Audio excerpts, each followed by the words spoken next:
Hi guys, and welcome to another basement review by Diminias, and we are looking at RWBY episode 8. And let me just tell you guys right off the bat, this was the episode I was waiting for. This was absolutely freaking awesome. A lot of combat. We finally got some teamwork between some people. We got some character development. This episode nailed it.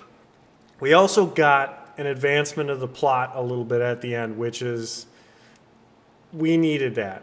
And it came at a perfect time when, I think last episode I complained about the lack of plot. Here it is. We get a sneak peek at the plot at the end. So, all right, let's start off right off the bat with some of the character development. At one point, Ruby gets into some serious trouble, like she's going to die if somebody doesn't intervene.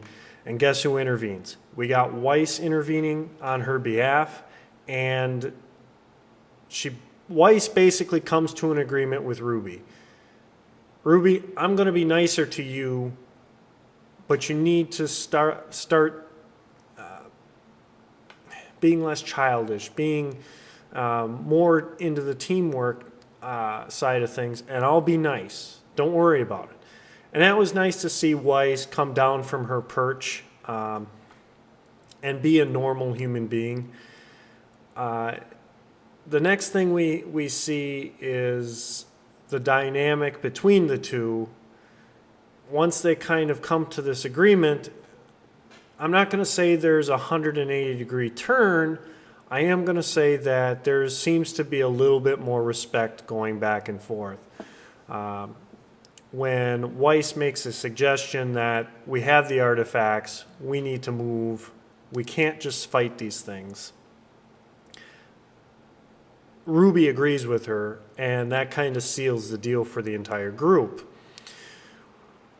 Now, the other part about this episode that was great is the little bits of comedy that got stuck in. And some of it was absolute sarcasm, but it was just perfectly played and perfectly placed at the beginning of the episode that it was just, it made you laugh. And that's great.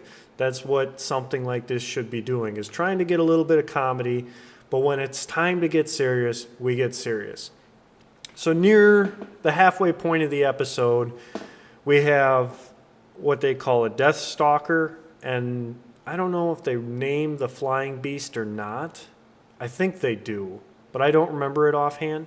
The flying beast they fight is obviously very tough, and so is the Death Stalker. They end up with two of these creatures on them at the same time. And basically, the groups end up being a little bit separated by the flying beast. It basically destroys a walkway. Now you have two groups of four. And this is where it's interesting to look at the teamwork between these, on these groups. And it's also interesting, we finally get to see some combat from Nora as well as John. Of course, we don't get to see much of John just because of his lack of magical ability so far. But we do get to see him at least be kind of that leader. He's kind of directing Nora, he's directing Pura, and he might be more of a leader than he is actually good at combat, which is a good thing. A good leader in a group can really change things.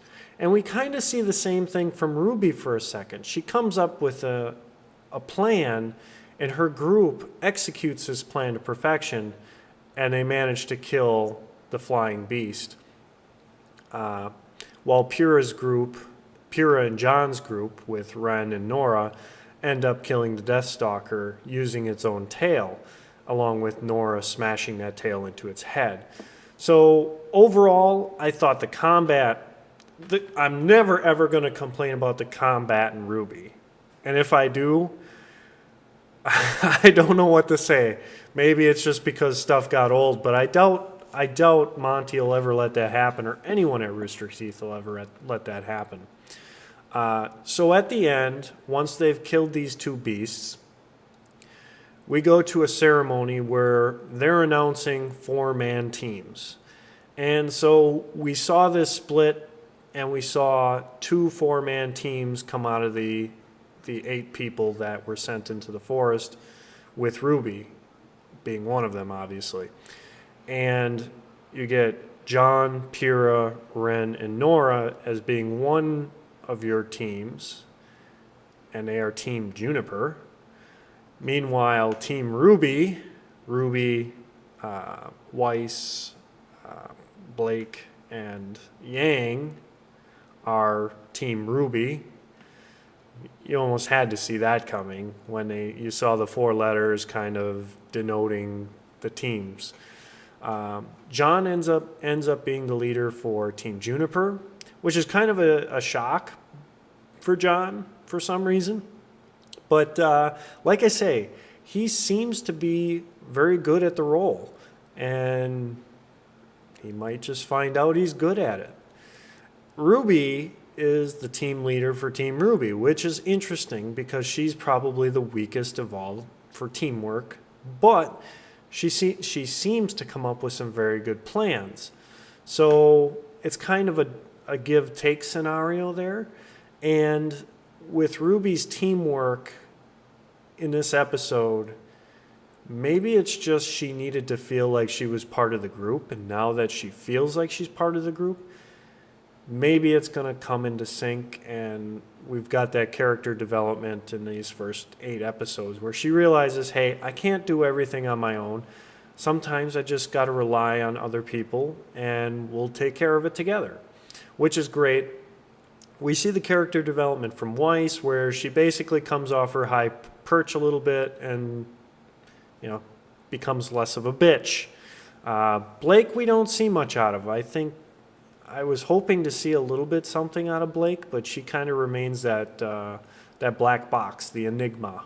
And Yang's just Yang. I don't think you're ever going to see her be anything different. She's kind of the happy-go-lucky girl, and when shit starts going wrong, she's just going to get angry and beat the crap out of it. After the ceremony, we get a look at Torchwick once again, the villain who was introduced in the first episode. And Torchwick is looking at a map, and he's got certain areas marked out where Beacon is, where the upper class is, the agriculture. So to me, it seems to say he's planning to invade, destroy the city. And that's probably going to become our main plot.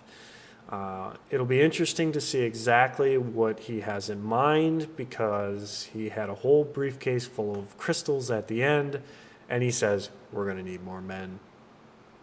So we get our first glimpse of a plot for this season, which is very much needed, and it gives us that tease that we need to stay involved in the series. So overall, guys, this episode was perfect. It was a perfect blend of comedy, action, and plot, as well as character development, and it really shows the talent that this group of animators and writers has to make a fantastic anime series.